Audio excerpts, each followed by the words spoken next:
So this short presentation is going to give a very brief overview of the reasons why we need to change behaviour and to think about what behaviour change is and how we might go about it. And some of this will be very familiar to some of you, but if you're not sure about anything, do pick up on the resources afterwards.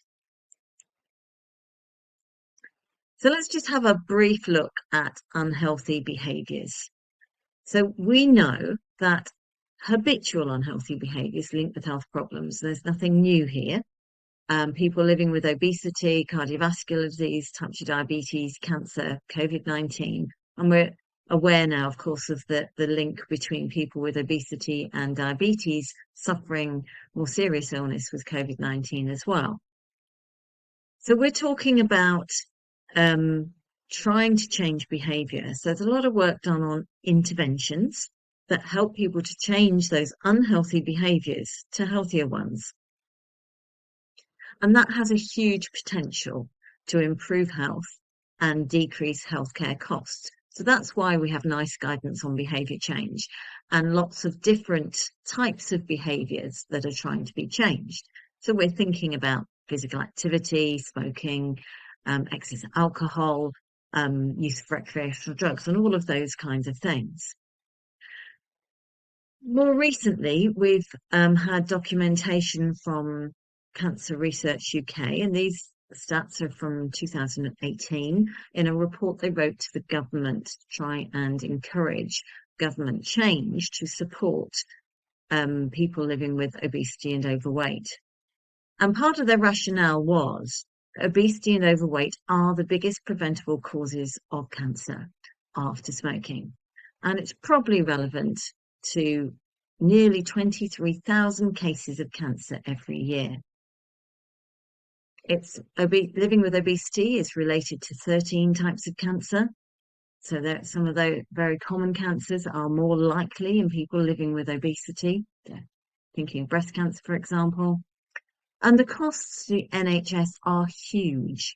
So obesity is related to about £5.1 billion of cost to the NHS and 27 billion to the wider UK economy every year. But of course, there's all the human cost of that as well.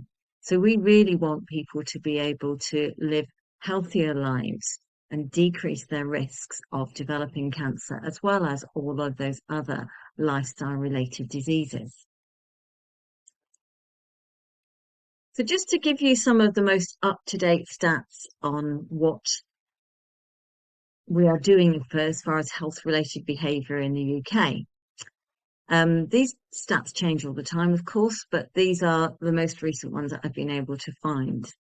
So thinking about risk factors for health problems, hypertension, high blood pressure, slight decrease since 2011, which is a good thing, but still nearly 28% of the population of adults are living with hypertension. That's a lot of people who are at risk of stroke and cardiovascular disease. We have about over a fifth of adults who have increased or high risk alcohol consumption. Again, that's slightly decreased in that last decade. Prevalence of obesity around 27% of adults. The prevalence of smoking continues to go down, which is a really good thing. But the highest incidences of smoking, or prevalence of smoking, should I say, is in those at greatest risk of other health issues and those at risk of deprivation. So you have that clustering of unhealthy social determinants of health, like poor income, unemployment, those kinds of things. Those are the people who are most likely to smoke, which together makes their health risks much, much higher. So we've still got some work to do to try and decrease the number of people who smoke. Drug use varies, but we've still got nearly 10% of people aged 16 to 59 reporting using recreational drugs at any point. We have got 66% of people undertaking at least the recommended level of 150 minutes of moderate intensity physical activity. But that's a minimum that we should be aiming for, at least that. So we've still got nearly 35% who aren't doing that. And some of that will be due to ill health, and some of it will just people don't either realise or don't have the motivation and ability to do that. We've got only just over 50% consuming their 5 a day, and we've been using the 5 a day message for a very long time now. And actually, it had gone down. The number of people consuming 5 a day had gone down. Part of this will be due to the cost of living, because people don't always realise that frozen vegetables, for example, are equally good for them, and they stop buying fresh produce that might go off quickly. So it might have some influence there, but clearly the importance of this message is not being translated into practice for a lot of people.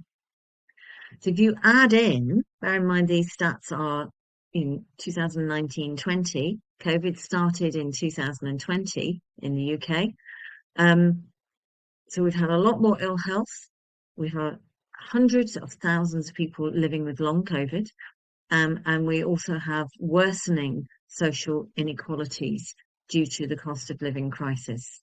So lots of things that are likely to be having a negative impact on people's health-related behaviour. Just looking a little bit more at how living with obesity, our physical activity levels and our diets may influence health. We have nearly 11,000 hospital admissions a year that are directly attributable to people living with obesity. Over 1 million hospital admissions where obesity was a factor. And the most recent data that we've got there was suggesting that 67% of adults were considered inactive. So clearly 33 inactive, and 47% of the children and young people meeting current physical activity guidance. So that's, of course, more than half who are not. So we've got a way to go with that. So when we're talking about what health-related behaviour change is, we can look at this in a variety of different ways, but what it actually means is trying to support people to abandon health compromising behaviours. So trying to support people to stop smoking, to improve their diet, to become more active, to ensure that alcohol consumption is within the recommended level, to not use recreational drugs, and to manage their stress. So lots of stress going on in the UK as people come under increasing stress through financial difficulties and all of those kinds of things. And of course, when people are stressed, they are more likely to smoke, they're more likely to drink alcohol, they're more likely to have a poor diet. So we've got all of those things linking together in some way or another. So we're trying to get people to abandon those behaviours and adopt or maintain those that enhance health. So keeping the alcohol consumption low, improving diet, keeping their physical activity levels up, and finding ways to manage stress and have adequate rest. So we're trying to support that kind of change. Those are the main health related behaviour changes. So what we would do as dietetic practitioners is to think about how we can support an individual to make behaviour change.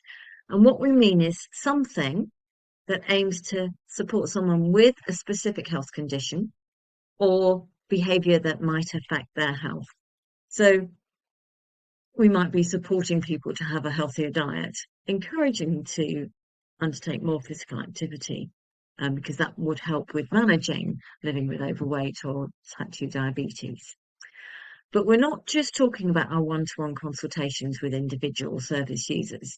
We're looking at our group interventions and other ways that we work with people that could support them to make this change. And one of the key things that we need to remember as we're working with individuals But that balance of trying to support them and work with what's realistic for them is to make sure that the change is measurable. So is making enough change to support the desired health outcome. So, we might support someone to decrease their energy intake by, I don't know, 100, 200 calories a day. Well, that's not going to be sufficient to lead to a significant weight loss. So how can we work with them to make sure that they have enough change to have a result that they're going to see, and which of course will feed into their motivation. So this is what we do, and this is what we need to be thinking about as we go into our practice, supporting people to make those changes. And don't just think about obesity, diabetes, heart disease. It could be someone who needs nutritional support. They need to be able to eat enough more, consume enough energy and protein more to support them to stop further weight loss, for example. Or that person living with celiac disease, to try and encourage them so that they are avoiding contamination of food with gluten, so that actually their gut has a chance to heal. So don't just think obesity, diabetes, heart disease. Make sure you're thinking holistically about your dietetic practice and all that behavior change will have in relation to that.